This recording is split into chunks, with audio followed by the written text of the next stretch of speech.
Thank you very much, Mr. Vincent, for coming, providing some light on these issues that discussed normally, for the most part, in small financial circles. Now it's come to the country. The first question I would like to ask is, what has been the impact of the dollarization of the Liberian economy? How can it be reversed? Can it, by a simple political decision, as you said, henceforth we use the national currency, and can that be done? I think we should tread carefully in that our economy as a whole has not come to full bloom. That would be my first suggestion, until we have reached that point, I think we should continue with the status quo. All right. When we shall have seen a more productive economy, then we can come back and look at this issue. Because even though my preference is the national currency, this also has its advantages. We see here that there are no shortages in the market of goods and services. We predominantly depend on our international trade. We import more than we export. And so to be able to do that, you need foreign exchange to do that. And our economy has not developed to the point where we have the kind of reserves that will enable us, to provide this kind of service to the general economy.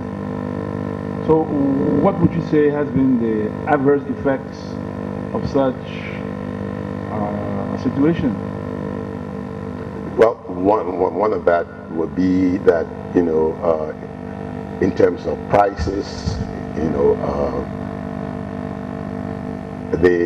because the US dollar, the foreign exchange is really the what you call the proxy for your inflation rate. This is one of the things is factored into some of the prices that we pay locally for consumer products. Now, but in this age of globalization, will the move away from the US dollar and to a national currency, will it have make any significant difference? It shouldn't. It shouldn't, but you should be able to defend your local currency in the event that you have some imbalances in the system. And so you need your economy has to be at that point where you earn a lot of export earnings to be able to defend the local currency. So until that time, we have to depend on the vagaries of the movement of the exchange rate. All right. You were accepted to serve in the interim government of national unity in 1990 December, as you said. What was the liquidity of the central bank? What was in government coffers at the time you came to head the central bank? And how did it look like at the time of your departure? At the time we took over from the National Bank, the reserves in the vault at the time were mere 6 million Liberian dollars. 3 million Liberian dollars. 6 million Liberian dollars. And then we depended mostly on the maritime revenue to be able to fund government payrolls and what have you. The change of currency because of the looting of the banks, when that happened, we were able to handle those banks that were broken into. First we did an audit of all the banks that were whose vaults were violated. Was the central bank also affected by it? No, the central bank was not. It wasn't affected. There was an attempt, but no, they didn't succeed. And so that was how we were able to put liquidity into the system.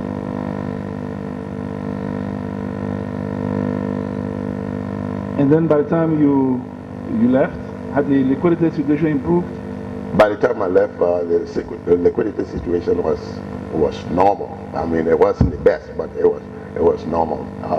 Because when we left, we had the government payroll was current, and there was money in the bank when we left.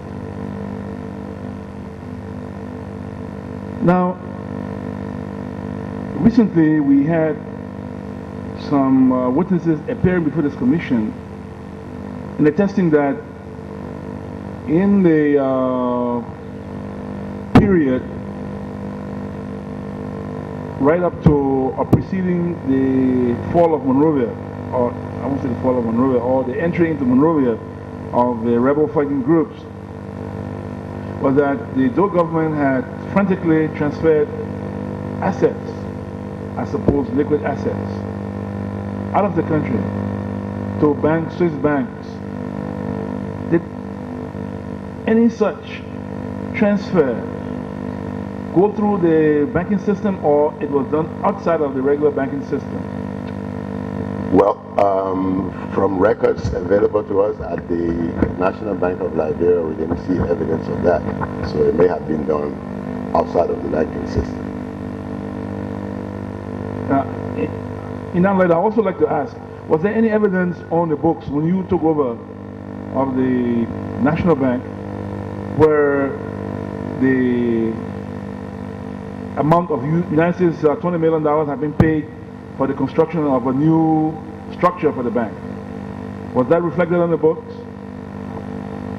It wasn't $20 million, it was $17 million that was paid, but a lot of that money, about 10 million of that, was issued in checks which we found, which we nullified. But 10 million of that? Yes. So that means that there was 7 million outstanding which have been taken. That's correct. Was this paid to who? It was paid to the contractor. Were there any reasons provided for in the document that you came across that justify the payment of such money when the bank had not been completed? According to records, what was paid to the contractor was confirmed by the consultant of the bank, who was the architect for the bank. Wallace and Wallace? Yes.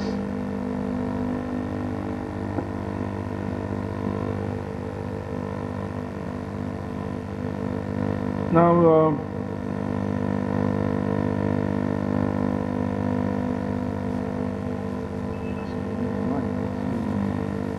you mentioned in your presentation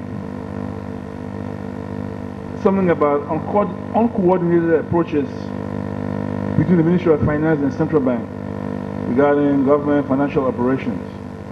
Can you describe such a situation, and to what extent was that, and during which period was this practice or this situation most pronounced? Basically, that was during the 80s when, I'll give you an example, the payment of government salaries. The Ministry of Finance would announce without any recourse to the central bank or the national bank to find out if government had balances, to pay payrolls. And they would just go ahead and announce. Then that put pressure on the national bank to find the money to pay.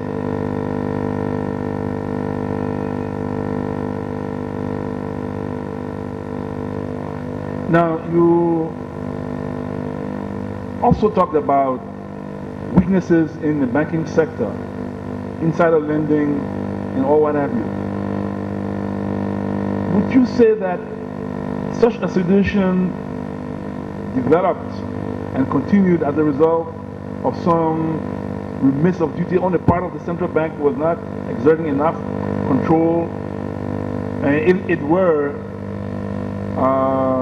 was it political decisions that contributed to such a situation, or what? As I mentioned, that the weaknesses also were attributed to the National Bank of Liberia. There were no regular examinations done by the National Bank of these banks, and so when some of these violations were found later, there was nothing done about them by the National Bank. Were there any reasons why? What would you say could be some of the reasons why this was? Was it the lack of political will, or maybe the bank was just turning a blind eye and moving ahead? I think it was more like the lack of will than just turning a blind eye.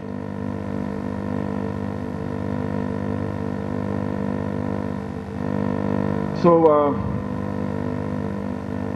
coming back to the National Savings Bond Scheme,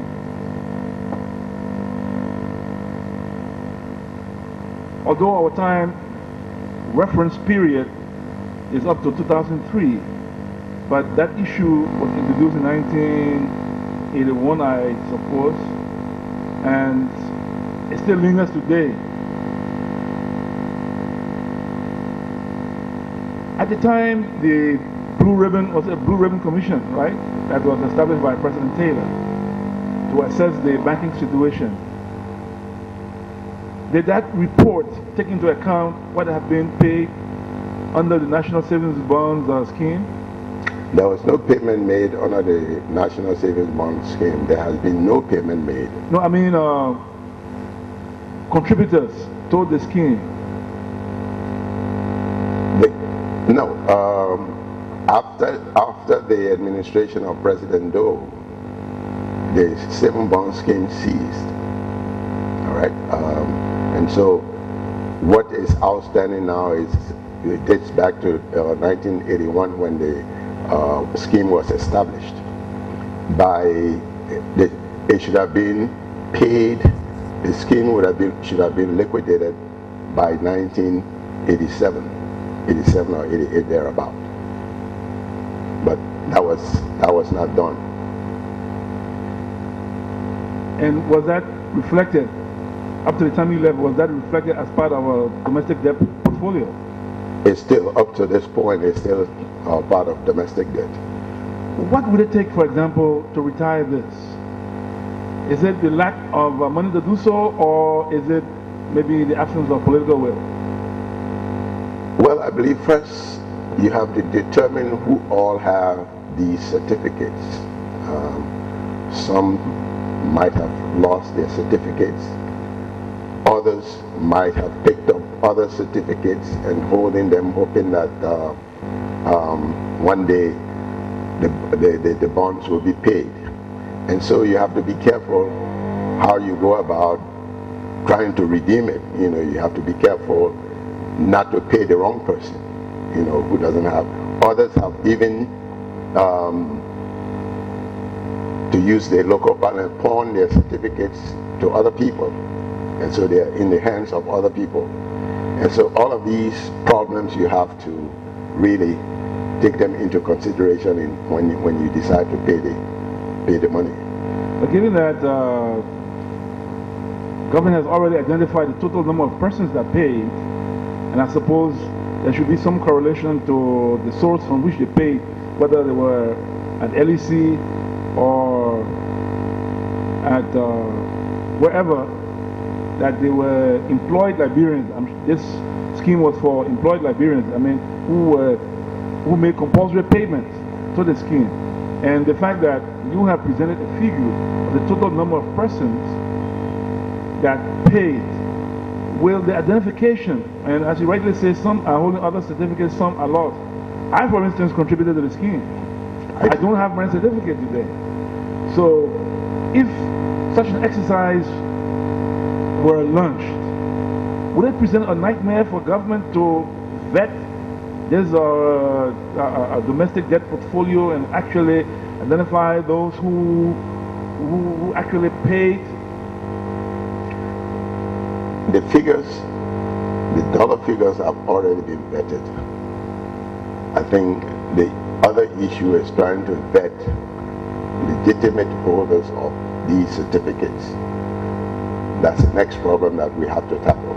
You know, we already know how much the government owes to those who contributed to the scheme. Now, we should be able to determine of the 120,264 persons that contributed, how many of those have the certificates, how many of those are living. All of these things have to be taken into consideration before you make the payments. There's no question the dollar figures have been identified, you know. As a side question there, let me just ask whether the debt forgiveness initiative that government has embarked on does it include domestic debt that you're asking forgiveness for? Does it include domestic debt or only debt that owed to external creditors? I believe the emphasis is on external debt.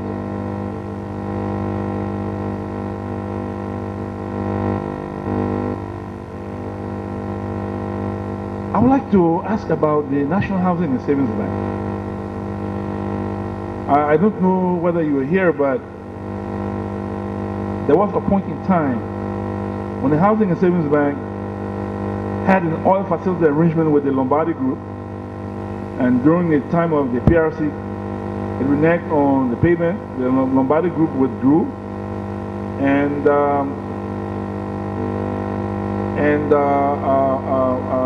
the Red Mountain Finance Corporation, a company, I think based in Oklahoma in the U.S., provided a $50 million oil facility arrangement to the LPRC, guaranteed by the central bank or the national bank at the time. I don't know whether during your tenure, whether such came to your attention, but I do know that during the period of the crisis, this arrangement didn't come up. I mean, such discussions didn't come up until 1997, following the elections of a new government, and these people from the Red Mountain Finance Company raised the issue and proposed engagement with government to address the problem. Now, to the best of my knowledge, this was not addressed, and today the LPRC boasts of being the most viable corporation around here, most liquid. Is this the liquidity often boasted of? Is it real? Where does the 50 million contracted by LPRC through the National Housing and Savings Bank, guaranteed by the central bank, what is the state? What is the current state of that? And how come that is not reflected on the books of the LPRC, when we do know that the LPRC did enjoy an oil facility arrangement, and I've heard nothing about whether these arrangements or monies owed under this arrangement are being liquidated or not, but we hear that the LPRC in fact declared a profit and contributed money to the government. The housing bank, on the other hand, remains closed and insolvent. How do you see this situation? That obligation has effectively been taken over by central government and is part of the arrangement with the commercial creditors. Now, but that agreement, as you say, has been taken over by the central government. That agreement, to my recollection, was not attested to by the central bank. And at the time, I think Mr. Sirleaf was the governor. Was governor of the central bank. But instead, it was signed by other individuals from the Ministry of Finance, from LPRC. Housing Bank was not included, and the amount still remains reflected in now. If, as you say, that amount has been taken over by the central government, why is it that amount is still reflected on the books of the Housing and Savings Bank? I wouldn't know that, but as far as I know, that that particular obligation has been taken over by the central government. But now, as to say, what is not done legally is not done at all, I would assume that such an arrangement between the Ministry of Finance, LPRC, and the central bank would have the authoritative signature of the governor of the central bank. And the deputy ministers for expenditure at the Ministry of Finance signed that. And but there's a notable absence of the signature of the governor of the central bank. Does this is it valid despite that the governor of the central bank did not sign this arrangement? We have moved from the practice of asking the Central Bank of Liberia to provide guarantees to state institutions or public corporations. We've moved from that stage now. Now it's either done by the corporation itself, between the corporation and whoever the creditor is, or arranged by the Ministry of Finance. The central bank doesn't participate in all of these things anymore. And that is the new arrangement now. The other thing you mentioned in your presentation about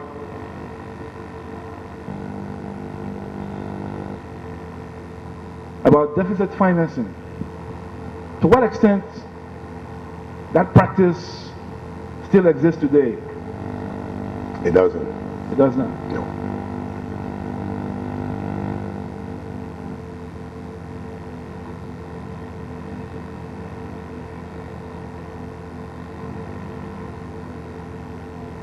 The Liberia Bank for Development and Investment. I understand that the government of Liberia holds a certain percentage.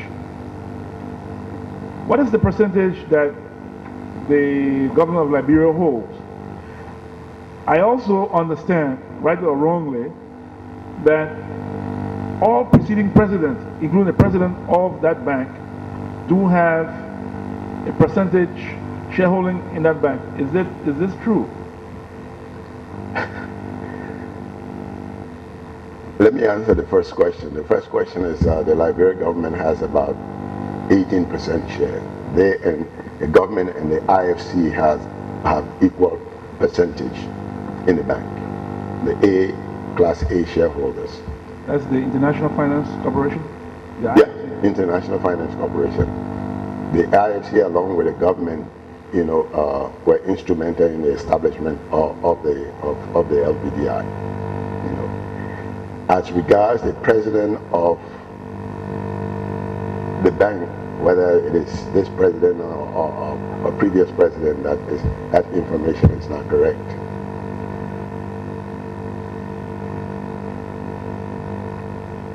Now you talk about a problem affecting the banking sector has been undercapitalization of the banks. And we saw too many times in the past, banks arose and died out not too long after, leaving depositors hanging in the air. What would you say, to what extent does such a problem exist in the current situation? As you know, there is a reform of the financial system now, spearheaded by the Central Bank of Liberia. And as of December of 2008, all banks were required to capitalize at $6 million. By the end of this current year, all banks will be expected to capitalize at $8 million. By the end of 2010, banks will be required to have a minimum capital of $10 million. This is to avoid the kind of problem that we experienced during the 80s and the 90s, in that the capitalization, the amount required to start a financial institution then was very small. Anybody with the means could start a bank, and we don't want that happening this time around. And also, banks are now required to have institutional shareholders in addition to individual shareholders. I see. Now, and so I would tell you for sure that the banking system now is very, very buoyant. It's very sound. You know, it's a question of having the opportunities now, the investment opportunities, investment projects for the banks to do. So, how would you compare the current regulatory framework as opposed to the past? And in your opinion, does the central bank currently has the capacity, or has its capacity been to regulate the banking sector? Is it what it should be? Optimal? Yeah. The lapses of the previous NBL, some of the loopholes that we had in the Act and the Financial Institution Act, those have been corrected, and then there are more prudential regulations now, and regulating the banks, insisting on them being compliant with all of these prudential regulations. Now, I know in keeping with prudent financial practices, it's the central bank or the national treasury or whatever that is responsible for the printing of notes and the minting of coins. Before I ask what happened to the coins, what has disappeared, let me just come quickly to the printing of notes. And this has been a practice which is still in evidence today. Although it's known to banking authorities that individuals do not have the capacity to print notes, except counterfeit notes, and we're not talking about that, that's illegal activity. But there is a tendency for business, houses, other individuals to reject mutilated notes. And as far as I can recall, I've seen no systematic process put into place to take away mutilated notes from the market. Instead, customers holding mutilated notes are more or less penalized for holding such mutilated notes because they cannot exchange them across the counter. Why is this so? The issue of mutilated notes, people rejecting mutilated notes, is a problem of perception. The central bank has over and over again informed the population, the public, if you have a mutilated, that these notes should be accepted, and if you need to exchange them, take them to the banks will accept them and bring them and take them to the central bank for exchange. Unless where the note is completely defaced, then it will be rejected. As long as the serial numbers are there and other landmarks on the notes are present, nobody should reject the notes. But this is a perception problem. But this is in theory. Even if you go to the banks, because I've experienced where even the bank has refused an old note. Now, there's a problem with US dollar notes, because there's some US dollar notes that they tell you. In fact, if you went to Sierra Leone and other places, they will tell you US dollar notes issued between this period and that period will not be accepted, except the new notes. And to an extent where we have the US dollar note as legal tender, you see this practice that you even go to the bank and say there's note too old, why you bring this note? And to even get it exchanged for par value is difficult, let alone to talk about Liberian dollar notes. In theory, yes, nobody should refuse this, but in practice, it's not the case. Commission?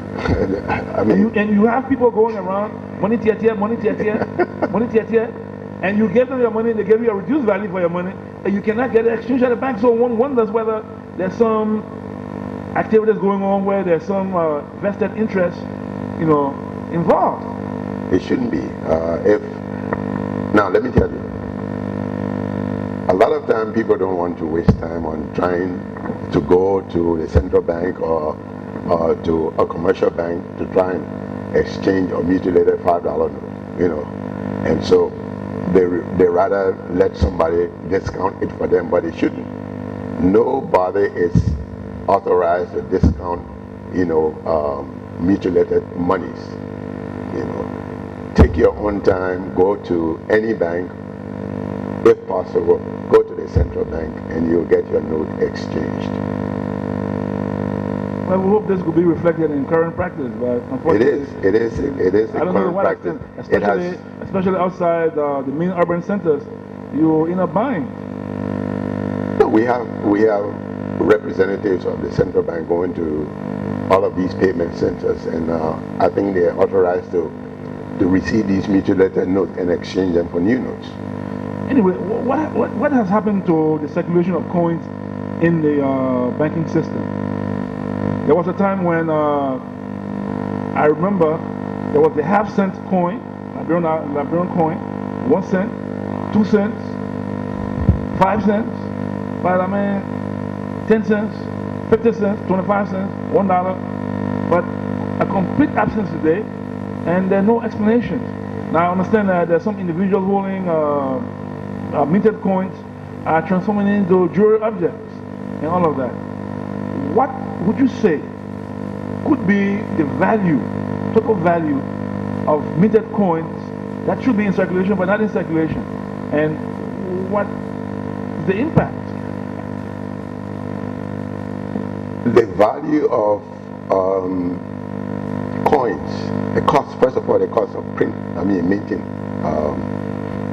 a $1 or even a 50-cent coin is far more than the value of the coin. So that's one aspect of it. And now in the market, nobody accepts anything less than $5. And you attribute this to the dollarization of the economy? Or? No, it's not the dollar. It has nothing to do with the dollarization. It's just, again, should I say, maybe it's a quote-unquote business perception of people, but it shouldn't be. Nobody wants any coin anymore. The central bank has attempted to put out coins and nobody takes them. If you went into a commercial bank where they gave you, after they paid your salary and they gave you some coins, they will leave them at the counter and walk away. But that's another problem. Since the issue of, since we have a duality of currencies, there's a problem. If, for instance, you paid $70.25 as your wage in the public sector, Yes. there's no accounting for the 25 cents. They give you $70 and that's it. And if you look at it on an aggregate level, that's quite a tight sum to just be put away and nobody accounts for it. How? These are problems that it takes time to try to get around to solving, some of these But problems. who benefits under this current situation? Your salary is $70.25. You go and maybe 1,000 who are making the minimum wage, or maybe even 20,000. I don't know the size of of government payroll, but assuming just hypothetically that we are about 20,000 making $70 or $50.25, and if you multiply the 20,000 times 25 cents, that's quite a good bit. Who accounts for it? Where does it go?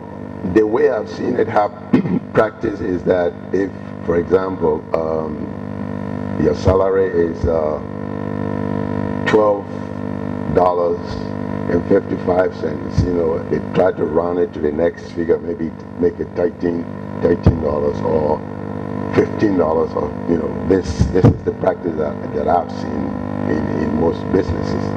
I don't know about government Is it prudent? Is it? I mean, is it prudent practice?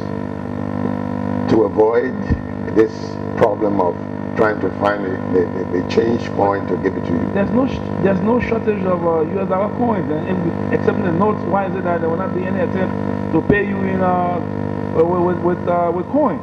You went to the supermarket, you see goods denominated in US currency, and once it comes to percentages, 25 cents, 75 cents, they'll give you Liberian currency, even though you pay US currency, and you expect to get US dollar currency change in return. But there's no insufficiency of US dollar coins. They do give you the equivalent. They do give you the equivalent in Liberian dollars. And that's because maybe they don't have, why such a situation exists, and what can the banking, can the central bank do about that?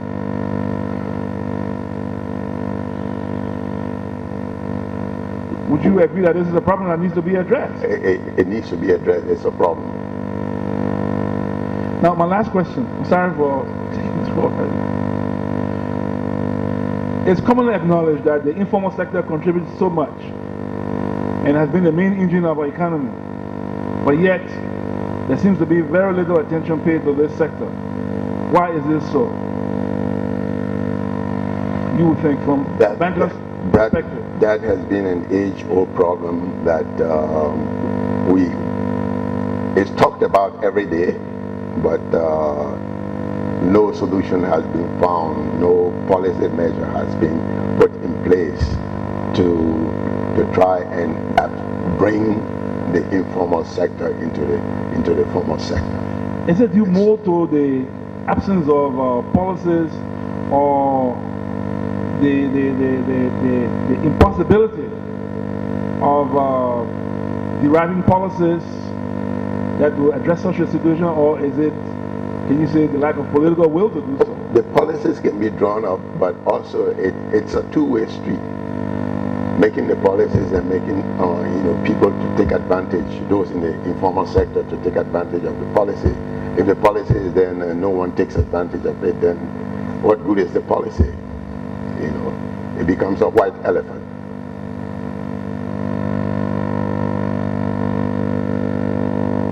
Okay, my last question.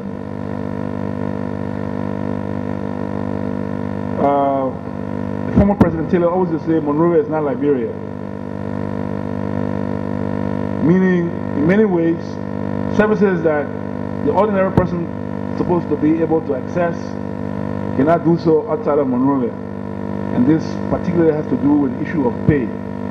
And during our travel around the country holding hearings, went into some places where there are government functionaries and all have you, but they have to either take 2 days or 3 days to get to where they will get to be able to get payment. And then you have the teams of the central bank going to sit at a particular location. These people have to come all the way to them. Can anything be done to address such a situation, or we leave it to the mercy of the market forces? No, I think the central bank has put the mechanism in place where there are payment centers all over the country now, where there are no commercial banks. The bank has payment centers, as far as I know, all over the country now, as far as Grand Crew. And touching on the weaknesses of the bank that you alluded to, the recycling of checks already paid, as we saw recently, and paying recycled checks. Would you say this is a manifestation of the kind of weaknesses you feel, although you say the banking system is very healthy today? Then I wonder, what is it that provides room for such a discrepancy? When a criminal wants to do anything, regardless of how tight your system may be, they can always beat the system. I recall also during my time, there were, recycling of checks. The only thing is that the people know themselves. They know exactly where to take the checks and have them in cash, So it was between two institutions, the Ministry of Finance and the National Bank. And today, the same thing is happening. The Ministry of Finance, it originates from the Ministry of Finance. And then... Thank you very much. Thank you.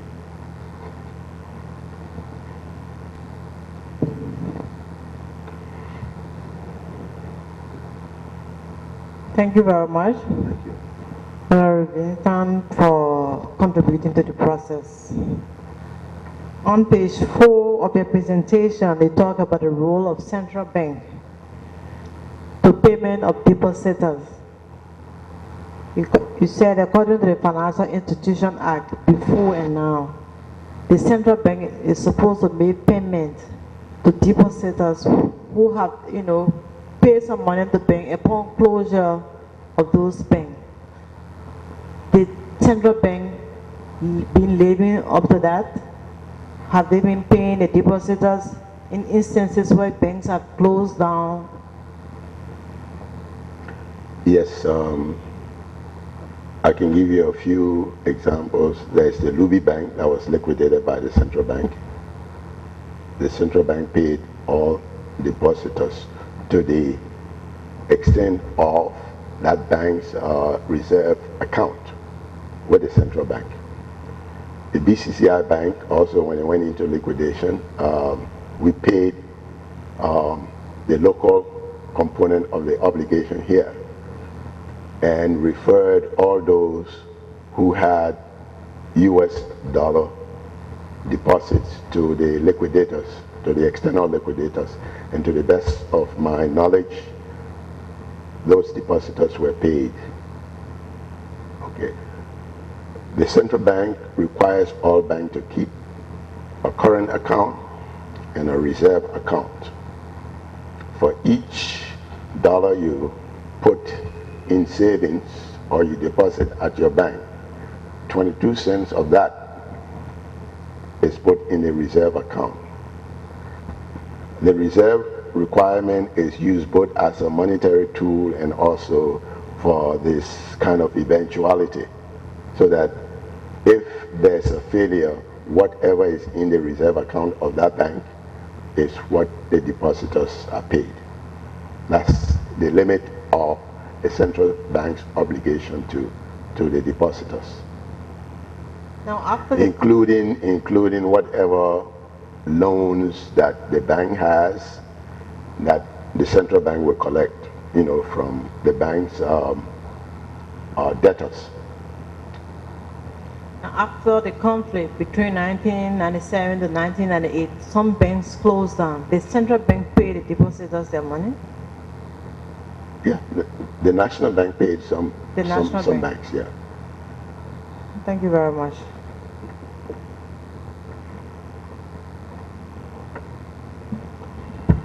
Very few questions. I want to thank you very much for enduring this situation with us. In your presentation, you gave strong justification for the printing of new notes during the IGNO regime. My first question to that is whether that decision was purely economic or it was influenced by the politics of the day. No, politics had nothing to do with that. It was strictly an economic or financial decision. It would be good if you can throw some light on the legality of that transaction or that action. There were some who argued by the time that the legislature at the time didn't sanction the act, and coupled with that, the minister, I think you said it was signed by the designated minister, but the minister wasn't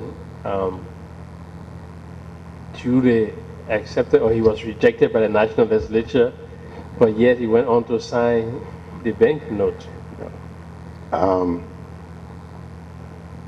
The act that established the National Bank, even though I think the Constitution of Liberia gives the legislature the authority to print money, but by the act of the legislature, that power was transferred to the National Bank or to the central bank. It's still the same practice today, and so yes, we did it in keeping with the act that established the National Bank of Liberia. That's the first thing. At the time that we took the decision to change the money, this was many months before the person who was appointed as minister went for confirmation here, and so that decision was already taken, and the signatures were also there. The minister is not required to sign. It's just a matter of attestation because the two institutions work together. So, and this is why I carefully stated that, it was attested to by the person who was heading the ministry at the time. Thank you. I recall also there may have been controversy as to the actual amount of banknotes printed at that time. And I remember Dr. Sawyer was here, and when we got to that point, he said, well, I think David Vinton would be the best person to say. Can you say how much of the Liberian banknotes were printed at It was that time? 300 million.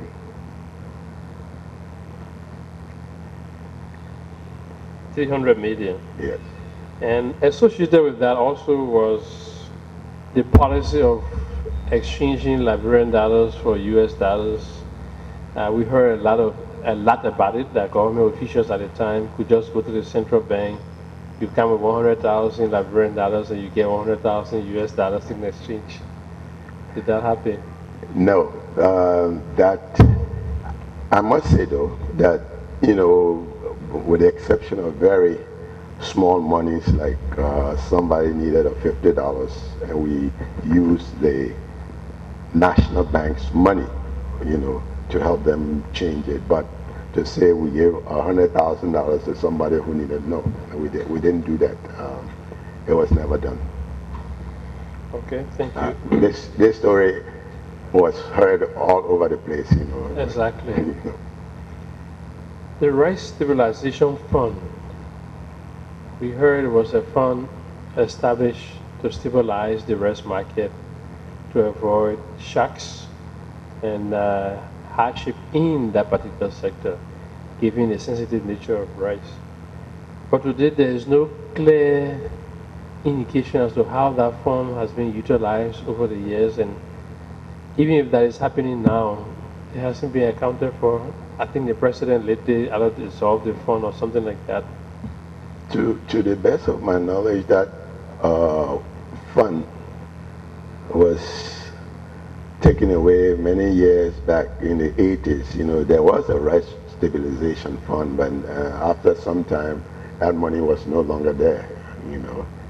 And it's the same thing with the reforestation fund, that the FDA was required for each tree you fell, you were supposed to pay a certain amount for, as a reforestation fee. And after a while, that fund also just disappeared, in the 80s. So the weren't funds controlled by the central bank? No. Possibly 25% offshore surrender. The 25% offshore surrender was also, another troubled area. I recall the President Doe appointed a commission to look into that. I was the head of that commission, and we concluded that this was not the solution to our problem. The solution to our problem was to undergo a holistic reform program, and that's where we left it. Lastly, can you kindly tell us who owns the LBDI? The LBDI is owned by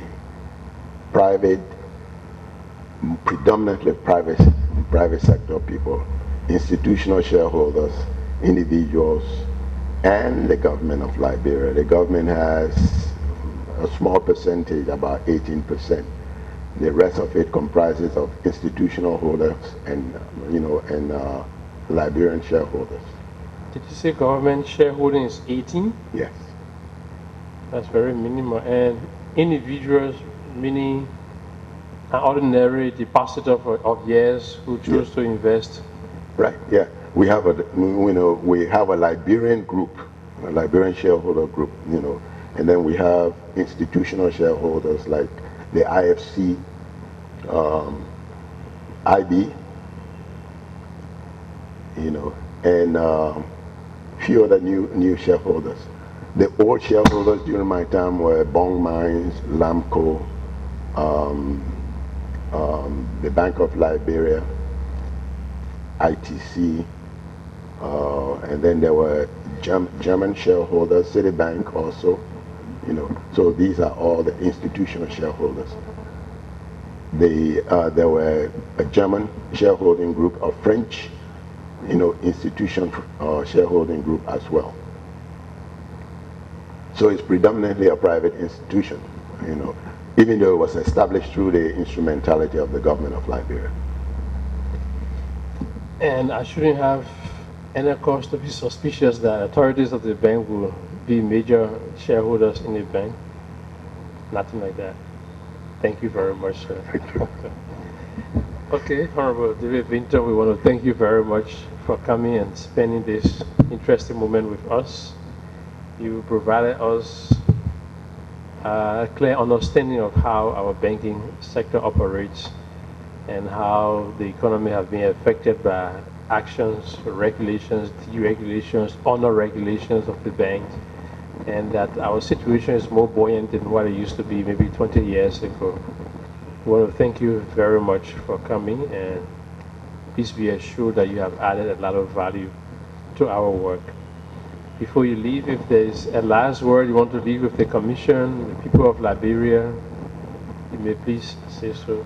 No, thank you, Mr. Chairman. I hope I was able to provide whatever information that, or clarifications on issues that you needed. I'm also pleased that you were able to make some clarification regarding people appearance, because as soon as they hear you TRC, then you have committed a crime. But that clarification was very timely, and we would like to thank you for that. Thank you, Mr. Chairman. Okay, sir. Thank you very much.